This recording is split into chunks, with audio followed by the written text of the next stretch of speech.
So it's safe to say that Jensen Huang of Nvidia can afford to wear whatever he wants. Since co-founding his company in 1993 in a Denny's booth, Jensen has gone on a tear over the last couple decades, growing along with his business to an estimated worth of over $100 billion.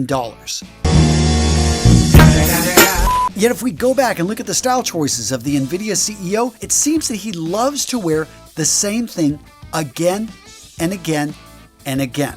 Seriously, you've had to have noticed that this guy loves wearing black jackets, in particular, black leather jackets. And it doesn't matter if it's hot outside, if it's cold, if he's indoors, if he's outdoors, if he's interviewing on television, if he's out traveling, if he's just out and about. The guy consistently wears black jackets, most of the time, black leather jackets. In fact, per our research, yes, we did some, over 95% of the time he's seen in public, he is wearing a black jacket, the majority of the time, leather. So what's up with this style choice? Well, funny enough, he's been asked about it quite a few times, and his answers seem simple, almost funny. I'm happy that my wife and daughter dress me. He's also stated he has very sensitive skin, he's prone to itching, and these jackets that his wife picks out seem to cause him no itching, no adverse reactions. Now, if you just want the words of Jensen Huang, there you got it. Those are his reasons. Boom, video over. But if you're like me, a little bit of a conspiracy theorist, if you want to read into things, well, then that's what we're going to do in today's video as I break out the 5 reasons why Nvidia's CEO wears leather jackets all the time. All right, gents, you ready? Let's do this.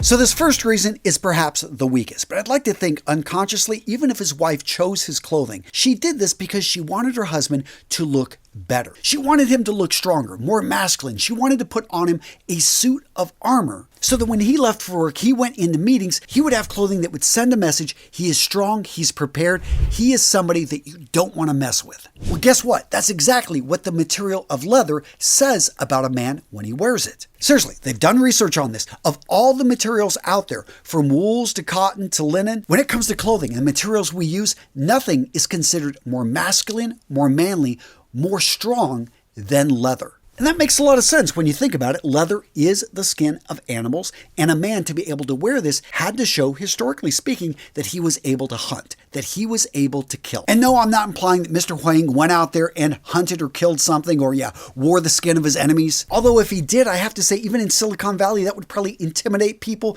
But yeah, he'd probably be going to the pokey. No, what I'm saying is probably unconsciously, that material was chosen early on because it is a material that screams strength, that screams masculinity, that a woman who cares about her man dressed him in a material that for thousands of years our ancestors have worn to protect themselves not only from the elements, but to send a message to others that they are strong, that they have higher status. Next up, let's talk about the qualities of leather and how it feels up against the skin. Now, I think this is an interesting point because depending on the jacket that she's purchasing for him, I think the inner lining is probably going to be different for a number of the jackets, but most likely it's using a synthetic material that, if it's a quality jacket, is made to be breathable. And when I say synthetic, that doesn't mean it has to be polyester made from an oil. No, very likely it could be made from a material known as Wittenberg. It's a particular type of rayon called copro that provides a cool, comfortable experience and is relatively breathable. There are also going to be linings out there made from viscose materials, often wood pulp, in which, yes, it is processed a bit, but the base material is actually natural. Now, the leather itself isn't actually going to be touching the skin much, and that's probably a good thing because the leather made for jackets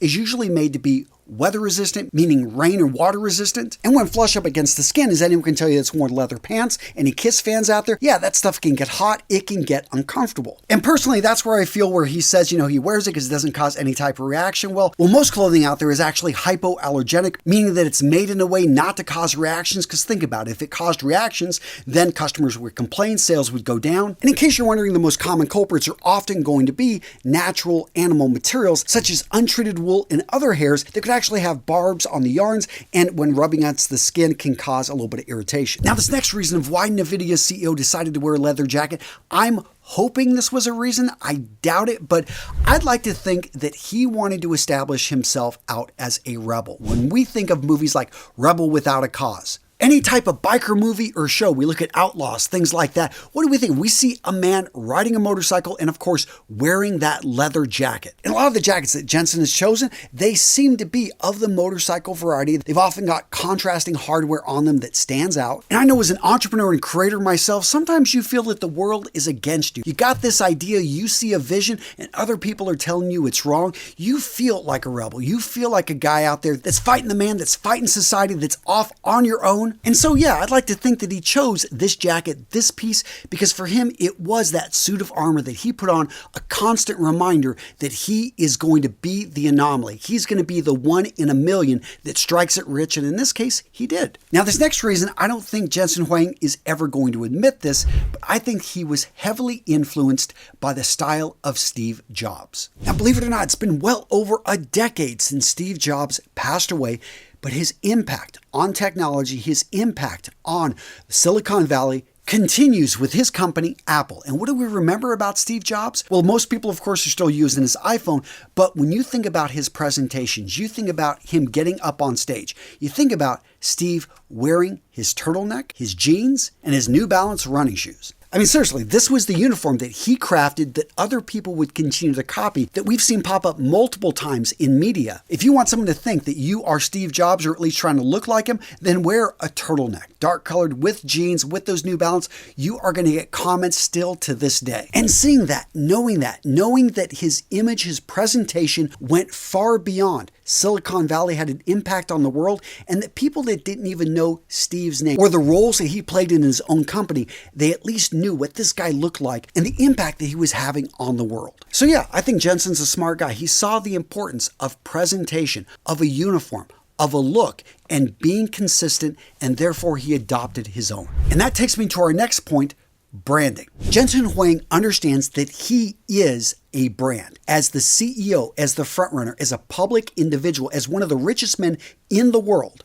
the way he presents himself in many ways is the way his company is perceived. Now, in no way does clothing or speaking skills or your presentation make up if you don't have a great product, and he's got that, but he realizes the presentation and image of the CEO, the front man, can have a huge impact on the value of his company and people's association with it. His image, his clothing, his presentation, whether he likes it or not, is going to have an impact on the stock price, because when people see him speaking, whether it's internal, whether it's on a news station, and they're able to instantly recognize him in a group, in a crowd, and say, hey, isn't that the CEO of Nvidia? They then associate his past speaking engagements, his past interactions in which they watched how he talked to others. And by the way, if you haven't seen Jensen Huang speak, the guy is excellent, very well spoken, very calm.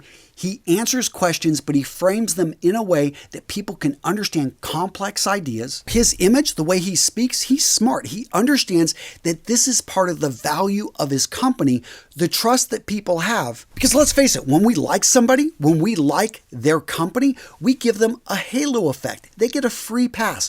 We are even unlikely to believe, even if it's the truth, negative things about them. Now, at this point, you may be wondering, how does my style measure up? What actions do I need to take? Well, gents, if you haven't taken our style quiz over at Real Men Real Style, I'm going to link to it down in the description below. This is a free and fun quiz in which we ask you questions and then we give you a breakout of your style score and areas that you can improve. But if that's not enough, if you're a man that wants to take action, you're tired of watching all of these videos and not actually following through, going through and buying the clothing, revamping your wardrobe, improving your image, then you need to check out our course, The Style System. Over the last decade, this has been the internet's go-to professional men's style course, in which we teach you exactly what you need to know. The goal of The Style System is to give you the information you need to take action so that you can become your best dressed self. Seriously, gents, you're going to walk into a room, and unless I'm present, you're going to be the best dressed guy there. Seriously, I've met men who have gone through my course and they put me to shame at times because, yeah, I dressed down and these guys came in and they owned the room. But seriously, gents, check out the course. It's all about action. It's about you taking the steps to become the man you know yourself to be. All the links to everything I just mentioned down in the description of today's video. And of course, perhaps the most obvious reason of all, men, we are creatures of habit. Seriously, we go to the same barber for 20 years. We wear the same clothing that we wore 15 years ago, even if it's out of style. Why? Because we're comfortable, because it still fits us, because hey, it gets the job done. Now, a lot of times this can work against us, especially if you're not sprucing up your look, if you're moving up in society and your image isn't keeping up. But yeah, maybe Jensen is just so used to wearing this that he couldn't even imagine wearing anything else. I don't know, agree, disagree, guys, let me know in the comments below. And if you're ready to watch another video about, why does Donald Trump always wear that red tie? Guys, I got you covered in this video. Yes, you think you know the answer? No, not till you watch this video. We did the research, we broke into it, and I think I got some reasons that no one has really thought about. Boom, check it out right here, guys. I think you'll enjoy this video. Boom, right there.